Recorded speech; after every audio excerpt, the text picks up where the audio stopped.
स्मिता प्रकाश जी और पूरी ANI family और यहां मौजूद अन्य देवियों व सज्जनों, सबसे पहले इस मंच के माध्यम से मैं अपने उन सभी वीर सैनिकों को श्रद्धापूर्वक नमन करता हूं जिन्होंने राष्ट्र की सुरक्षा के लिए अपना सब कुछ न्यौछावर कर दिया। उनके बलिदान के कारण ही आज हम यहां एक सुरक्षित वातावरण में न केवल बैठे हैं बल्कि राष्ट्रीय सुरक्षा के विषय पर एक सार्थक चर्चा भी हम यहां करेंगे। मैं पूरी एएनआई फैमिली को इस नेशनल सिक्योरिटी समिट के आयोजन के लिए हार्दिक बधाई देता हूं। आपने इस कॉन्क्लेव की थीम एआई, डेटरेंस और न्यू वर्ल्ड ऑर्डर रखी है। यह विषय कंटेम्पोररी भी है और भविष्य की दिशा तय करने वाला भी है। और इस सभागार में टेक्नोलॉजी, पॉलिसी, डिप्लोमेसी और डिफेंस से जुड़े एक्सपर्ट्स भी मौजूद हैं।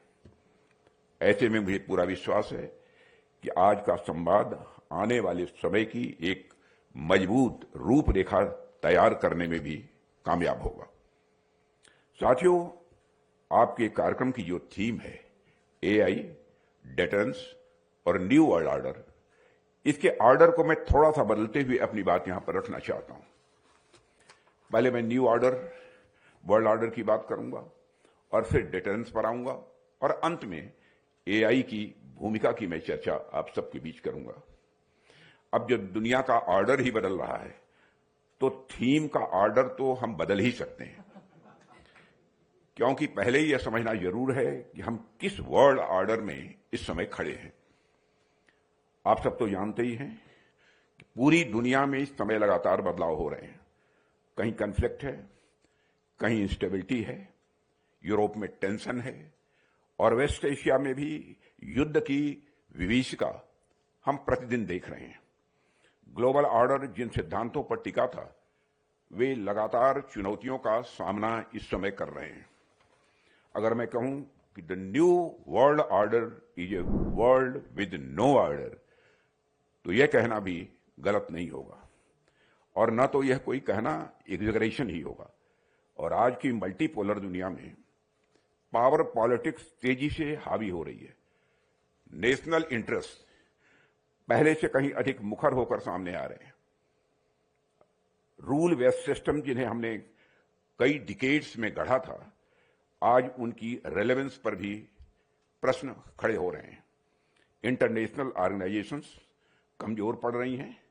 टेक्नोलॉजी, सप्लाई चेन्स और यहां तक कि डिजिटल टूल्स को भी एक दूसरे के खिलाफ वेपनाइज किया जा रहा है। ऐसे में भारत को इस बदलते वर्ल्ड ऑर्डर में और भी अलर्ट होकर आगे बढ़ने की जरूरत है। साथियों, अभी हाल ही में मैंने किर्गिस्तान में एससीओ डिफेंस मिनिस्टर्स मीटिंग में भारत को रिप्रेजेंट किया। वहां भी न्यू वर्ल्ड ऑर्डर पर मैंने अपने कुछ विचार रखे। मैंने वहां कहा कि हमें खुद से यह पूछना होगा कि क्या हमें एक न्यू वर्ल्ड ऑर्डर चाहिए या एक ऐसा वर्ल्ड ऑर्डर चाहिए जो ज्यादा ऑर्डरली हो। क्योंकि इस बदलते दौर में हमें ऐसी व्यवस्था की आवश्यकता है जहां हर व्यक्ति को सम्मान और गरिमा मिले और जहां कोई भी मतभेद विवाद का रूप न लेने पाए और कोई भी विवाद विनाश का कारण भी न बने। और यह मुद्दा आज के सबसे महत्वपूर्ण मुद्दों में से मैं मानता हूं कि एक है। हालांकि यह हमारे लिए अच्छी बात है कि हम इस न्यू वर्ल्ड ऑर्डर की जरूरतों को भी समझ रहे हैं और इसके डिफरेंट डायमेंशंस के अनुसार खुद को हम बदल भी रहे हैं। इसका एक उदाहरण यदि मैं आपको दूं तो आप देखिए कि अभी ऑपरेशन सिंदूर को लगभग 1 साल पूरे हो गए हैं और हमारा ऑपरेशन सिंदूर भी इसी न्यू वर्ल्ड ऑर्डर का एक सिंबल है। और वह एक ऐसा मोड़ था जिसने पूरी दुनिया को यह संदेश दे दिया कि भारत अब उस पुरानी सोच के साथ चलने वाला भारत नहीं रहा, जहां हमारी धरती पर आतंकी हमले हों और हम केवल डिप्लोमेटिक होकर बयान जारी करते रहें। मनसा वाचा कर्मणा आगे बढ़ते हुए हमने कर्मणा भी अपने फर्म कमिटमेंट को दिखाया है और पूरी दुनिया ने उसे देखा है। और प्रधानमंत्री मोदी के नेतृत्व में हमारी सरकार का यह स्टैंड रहा है कि किसी भी आतंकी गतिविधि को किसी भी सूरत में बर्दाश्त नहीं किया जाएगा। और हमने आतंकवाद के खिलाफ सर्जिकल स्ट्राइक, एयर स्ट्राइक और पहलगाम की घटना के बाद ऑपरेशन सिंदूर की कार्रवाई की है, जिससे सारा देश अच्छी तरह अवगत है। यह आतंकवाद के खिलाफ हमारे स्टैंड का यह एक मैनिफेस्टेशन है। साथियों, आतंकवाद एक विकृत मानसिकता है और यह पूरी मानवता पर कलंक है। आतंकवाद के खिलाफ लड़ाई सिर्फ सुरक्षा से जुड़ा हुआ यह सवाल नहीं है, यह मानवता के मूलभूत मूल्यों की रक्षा की यह लड़ाई है। यह उस बर्बर सोच के खिलाफ लड़ाई है जो सभी मानवीय मूल्यों के खिलाफ है। हमने देश में और विदेशों में भी भारत की इस सोच को पूरी ताकत के साथ रखा है। साथियों, जब तक आतंकवाद है, यह हमारी सामूहिक शांति, विकास और समृद्धि को चुनौती देता ही रहेगा। कई बार आतंकवाद को मजहबी मुलम्मे में लपेटकर या किसी हिंसक विचारधारा से जोड़कर उसे जायज ठहराने का भी प्रयास किया जाता है। मैं मानता हूं कि यह बहुत ही खतरनाक है, बहुत ही डेंजरस है और यह एक प्रकार से आतंकवादियों को कवर फायर देने जैसा है ताकि वो अपने लक्ष्य की तरफ धीरे धीरे आगे बढ़ते रहें। साथियों, terrorism is not just an anti national act, it has multi dimensions and terrorism can only be dealt with if we tackle it in all its three dimensions: operational, ideological and political. आतंकवाद का असली IP address उसकी ideological and political जमीन में मिलता है, जहां वह पनपता है। और आतंकवाद का वैचारिक पोषण और राजनीतिक संरक्षण रावण की नाभि का वह अमृत है जो एक सिर काटने से दूसरा सिर फिर से खड़ा कर देता है। पर अतः आतंकवाद को संजीवनी देने वाली इस नाभि को सुखाना मैं मानता हूं कि बहुत ही आवश्यक है। और साथियों, हमने हमेशा देखा है कि पाकिस्तान जैसे देश लगातार आतंकवाद को समर्थन देते आए हैं और यही कारण है कि भारत और पाकिस्तान दोनों एक ही समय आजाद हुए, लेकिन आज भारत को पूरी दुनिया में जहां इंफॉर्मेशन टेक्नोलॉजी के लिए जाना जाता है, वहीं पाकिस्तान दूसरे आईटी यानी इंटरनेशनल टेररिज्म का मरकज माना जाता है। साथियों, मुझे वह दिन याद है जैसे ही पहलगाम में निर्दोष नागरिकों के ऊपर कायराना हमले की सूचना मिली, मैंने स्वयं चीफ ऑफ डिफेंस स्टाफ, तीनों सेक्रेटरी और जो डिफेंस सेक्रेटरी यहां मौजूद हैं डिफेंस सेक्रेटरी के साथ मीटिंग की। वैसे तो आम तौर पर अपनी सेनाओं से मैं पहले भी कहता रहा हूं कि आपको हर स्थिति से निपटने के लिए हर पल तैयार रहने की आवश्यकता है। लेकिन उस दिन जब मैंने उनसे पूछा, डिफेंस सेक्रेटरी यहां पर मौजूद हैं, उस दिन मैंने पूछा कि ऑपरेशन करना है, उसके लिए तैयार हैं। मैं बधाई देना चाहता हूं अपने तीनों सर्विसेज के चीफ्स को, पूरे जो अफसर्स मौजूद थे, कि हम पूरी तरह से तैयार हैं।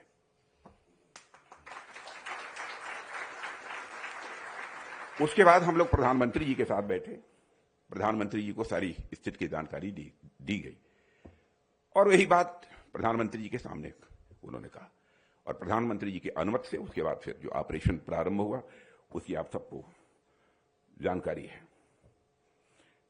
और जब मैंने पूछा कि पूरी तरह से तैयार हैं, तो इस प्रश्न का भी उत्तर यही मिला मुझे कि हम पूरी तरह से तैयार हैं। और उसके बाद जो कुछ भी हुआ उसको बहुत डिटेल में जाकर बतलाने की आवश्यकता नहीं है, आप सब उससे अच्छी तरह परिचित हैं। साथियों, हमारा यह ऑपरेशन सिंदूर हमारी सेनाओं के बीच ज्वाइंटनेस की भी एक मिसाल थी।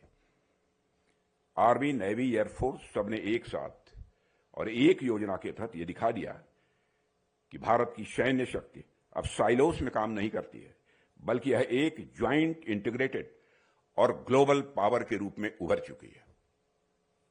यही कारण था कि हमने अपनी शर्तों पर, अपने समय पर उस ऑपरेशन को अंजाम दिया और अपनी शर्तों पर ही उसे हमने समाप्त भी किया।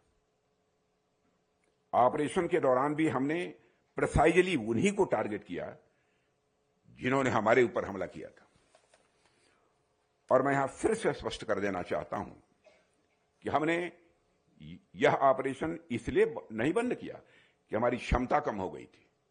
हमने उसे अपनी मर्जी से, अपनी शर्तों पर रोका, और अगर जरूरत पड़ती तो हम लंबी लड़ाई के लिए भी पूरी तरह से तैयार थे। थी ही नहीं, बल्कि अभी भी है, और पहले से और अधिक दुरुस्त है।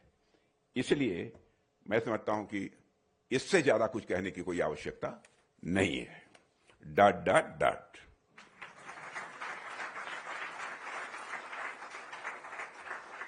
और मित्रों, हमारे मिलिट्री इंडस्ट्रियल कॉम्प्लेक्स ने भी समय समय पर यह साबित किया है कि वह केवल शांति काल की जरूरतों के लिए नहीं, युद्ध काल की तेज आपूर्ति के लिए भी वह तैयार है।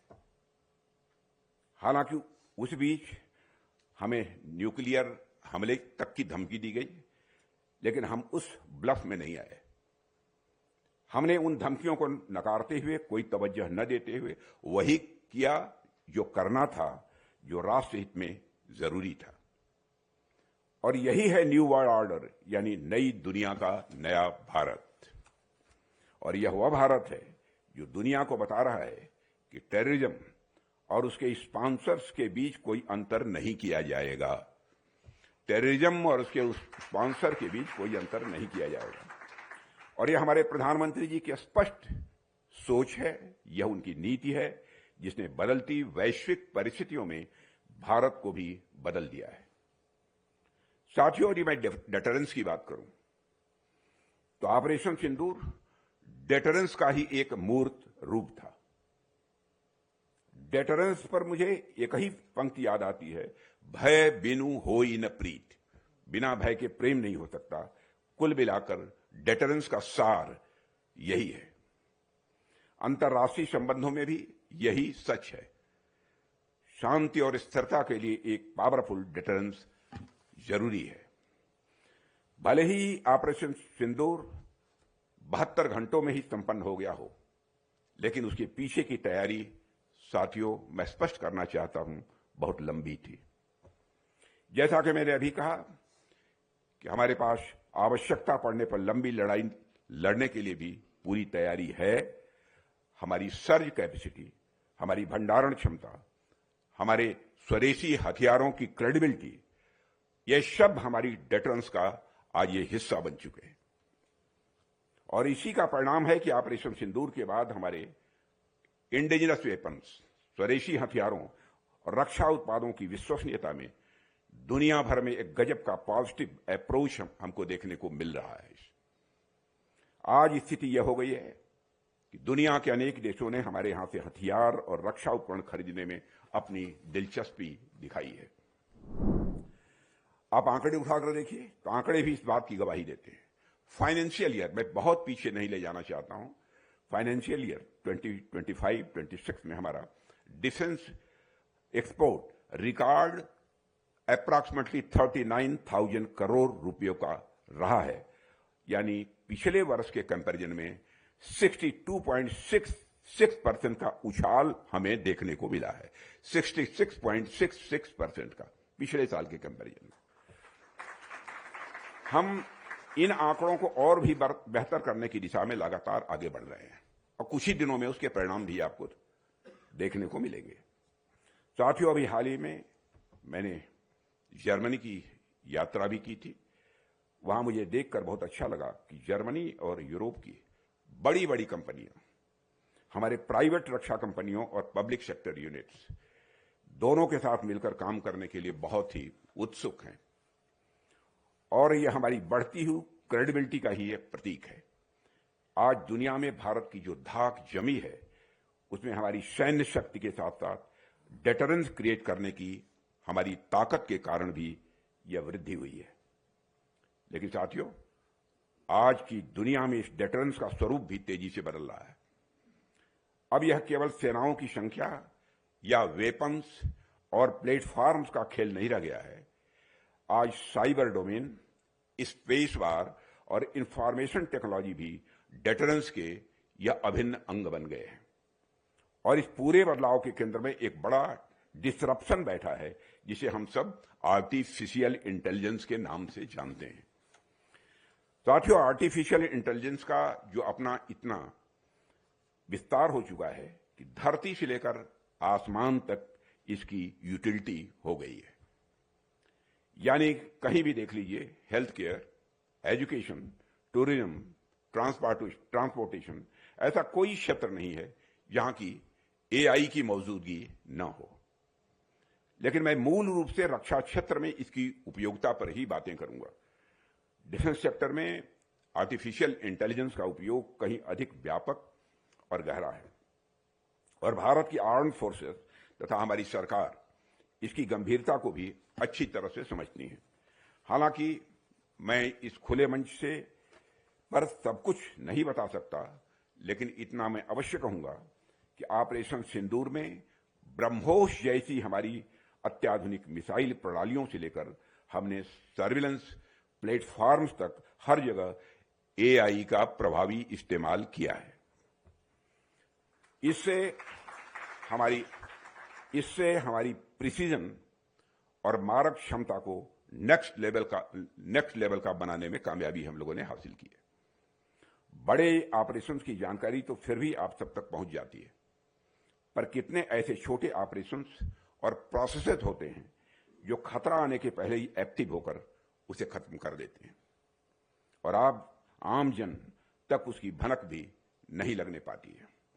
और इन सब में एआई का भरपूर इस्तेमाल किया जाता है। साथियों, यहां मैं यह भी कहना चाहूंगा कि एआई को लेकर मेरा नजरिया केवल लड़ाई तक सीमित नहीं है। मुझे यह बताते हुए खुशी होती है कि आज एआई हमारे वर्किंग कल्चर का और हमारे जवानों के कल्याण का और हमारे जीवन स्तर को ऊपर उठाने का भी एक सशक्त माध्यम बन चुका है। हमने अपने पेंशनर्स और वेटरन्स के लिए स्पर्श पोर्टल भी विकसित किया है। इसमें एआई इनेबल्ड चैटबॉट्स के माध्यम से हमने पेंशन से जुड़ी प्रक्रियाओं को और भी इजी बनाया है। अब हमारे वेटरन्स को इधर उधर भटकने की जरूरत नहीं पड़ेगी। उनकी शिकायतों के तुरंत निवारण से लेकर और उनके मेडिकल रिकॉर्ड की मॉनिटरिंग तक सब कुछ एआई सिस्टम के तहत हो रहा है। इतना ही नहीं, हम उनके बच्चों की शिक्षा के लिए भी एआई बेस्ड टूल्स का उपयोग कर रहे हैं, ताकि हमारे जवानों का परिवार शिक्षा और स्वास्थ्य के मामले में भी किसी भी सूरत में पीछे न रहे। यानी हमारे यहां एआई का उपयोग थियोरेटिकल नहीं, बल्कि पूरी तरह से प्रैक्टिकल है। यह आतंकवादियों को ढूंढने और उन्हें मुंहतोड़ जवाब देने में भी सहायक है, और वहीं अपने सैनिकों के जीवन को सुगम बनाने में भी वह सहायक है। मैं कहूंगा कि हमारे लिए एआई का एक अर्थ है ऑगमेंटेड इन्फेंट्री है। एआई का अर्थ हमारे लिए है ऑगमेंटेड इन्फेंट्री। एआई हमारी सेनाओं का एक अभिन्न अंग बन चुका है। यह हमारे फुट ऑन ग्राउंड यानी हमारी सेनाओं की क्षमता में वृद्धि भी कर रहा है। और आज के समय के युद्ध के हिसाब से हम हमारी सेना को एक टेक्नोलॉजी ड्रिवन और इंटीग्रेटेड फाइटिंग मशीन बनाने की ओर तेजी से आगे बढ़ रहे हैं। इसके लिए आर्मी में Rudra brigades, Bhairav battalions, Shaktibaan artillery regiments और दिव्यास बैटरीज जैसी agile self sufficient combat units भी विकसित की गई हैं, जो मॉडर्न हाइब्रिड थ्रेट्स का तुरंत और मजबूती के साथ वह जवाब दे सकें। साथियों, इस न्यू ऑर्डर में एआई हमारी स्ट्रेटेजिक प्रिपेयर्डनेस का एक अनिवार्य हिस्सा यह बन रहा है, और हम इस दिशा में तेजी से आगे बढ़ रहे हैं। और हमारी सरकार ने इसे केवल सेना तक सीमित नहीं रखा, बल्कि पूरे देश के स्किल डेवलपमेंट और रिसर्च के लिए सुनियोजित स्ट्रेटजी भी बनाई है। आप इंडिया एआई मिशन के बारे में अच्छी तरह जानते हैं। हम देश भर में कंप्यूटिंग इंफ्रास्ट्रक्चर का ये डेमोक्रेटाइजेशन कर रहे हैं, ताकि छोटे छोटे शहरों के नौजवान भी एआई की दुनिया में अपना योगदान दे सकें। साथियों, 10,000 से अधिक हमारे जीपीयू की क्षमता, फ्यूचर स्किल्स जैसे कार्यक्रम और डाटा और एआई लैब्स की स्थापना जैसे हमारे प्रयास इस बात का प्रमाण है कि हम तकनीकी क्रांति के इस दौर में किसी भी सूरत में पीछे नहीं रहना चाहते हैं। हमने हाल ही में इंडिया एआई इंपैक्ट समिट 2026 का सफल आयोजन किया, जिसमें 20 से अधिक देशों के राष्ट्राध्यक्षों और 89 कंट्रीज और ऑर्गेनाइजेशंस ने हमारे एआई डिक्लेरेशन का समर्थन भी किया। ग्लोबल एआई स्टैंडर्ड्स को आकार देने में भारत आज एक अग्रणी भूमिका में है। साथियों, हम एआई फॉर ऑल के मंत्र पर चल रहे हैं, एआई फॉर ऑल के मंत्र पर चल रहे हैं और इंश्योर कर रहे हैं कि टेक्नोलॉजी का लाभ केवल कुछ विशेष देशों तक सीमित न रह जाए, बल्कि ग्लोबल साउथ तक भी यह पहुंचे। लेकिन साथियों, जब हम डेटरेंस की बात करते हैं तो एआई भी सिर्फ रोजी पिक्चर ही नहीं देखी जा सकती। एआई की सिर्फ रोजी पिक्चर ही नहीं देखी जा सकती। मुझे एक रक्षा मंत्री के रूप में देश के सिक्योरिटी सिस्टम को बेहद बारीकी से समझने का भी अवसर मिला है, इसलिए मुझे इससे जुड़ी चिंताएं भी दिखती हैं। आज डीप फेक, साइबर वारफेयर और ऑटोनोमस वेपन सिस्टम नई चुनौतियां पेश कर रहा है और इन चैलेंजेस को भी हमें बराबर ध्यान में रखना होगा, क्योंकि आने वाले समय में ये चैलेंजेस घटेंगे नहीं, बल्कि ये चैलेंजेस बढ़ने वाले हैं। हमें यह भी समझना होगा कि हर टेक्नोलॉजी के दो पहलू होते हैं और जब बात एआई की हो तो यह ड्वेल यूज डिलेमा और भी विकसित हो जाता है। अभी हाल ही में एक कंपनी ने एक अपना बड़ा पावरफुल एआई मॉडल डेवलप किया है और यह एक जनरल पर्पज लैंग्वेज मॉडल है जो सॉफ्टवेयर्स में ऐसी वल्नरेबिलिटीज खोज सकता है और उनका एक्सप्लॉयटेशन भी कर सकता है जो खामियां सालों से नहीं खोजी गई थी। हमने ऐसा करके दिखाया भी है।